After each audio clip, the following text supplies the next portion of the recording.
My friend, you have met a terrible, terrible demise. But, I don't feel too bad about it. After all, if it weren't from me, it would have just been from someone else, you know?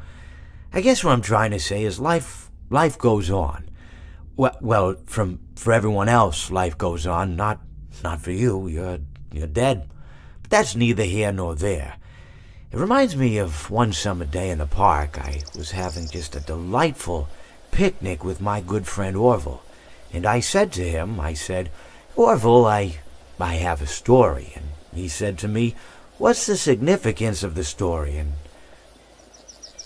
I said to him, Orville, not every story has to have significance, you know? Sometimes a story is just a story. If you try to read into every little thing and find meaning in everything anyone says, you'll just drive yourself crazy. I had a friend do it once.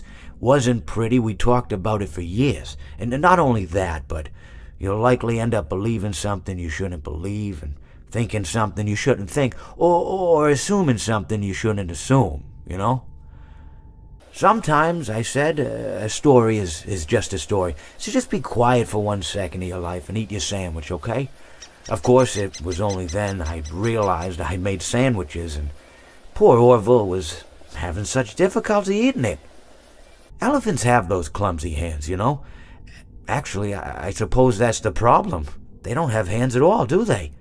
They're all feet. I couldn't imagine someone asking me to eat a sandwich with my feet. Now, if I recall correctly, there was a bakery nearby. I said to him, Orville, let me go get you some rye bread. Now, I'm unsure if elephants enjoy rye bread, but I assure you that Orville does. Now, this was on a Tuesday, which was good because rye bread was always fresh on Tuesday. They made sourdough bread on Monday and threw it out Wednesday, or rather they sold it at a discount for people wanting to feed the ducks, and then probably at the end of the day, finally they threw it all out. I don't recall. I do remember a man who would bring his son to the bakery every Wednesday and then go feed the ducks. He would buy all of the sourdough bread. Of course, you're not supposed to feed the ducks sourdough bread at all. It swells up in their stomach and then they all die. At least that's what I've heard.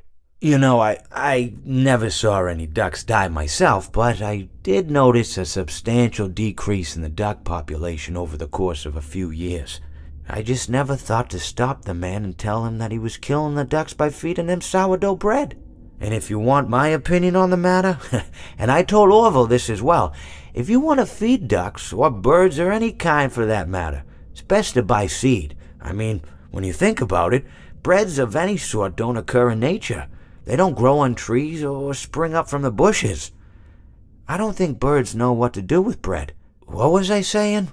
Oh, yes. So I bought Orville some rye bread. What a fine day it was.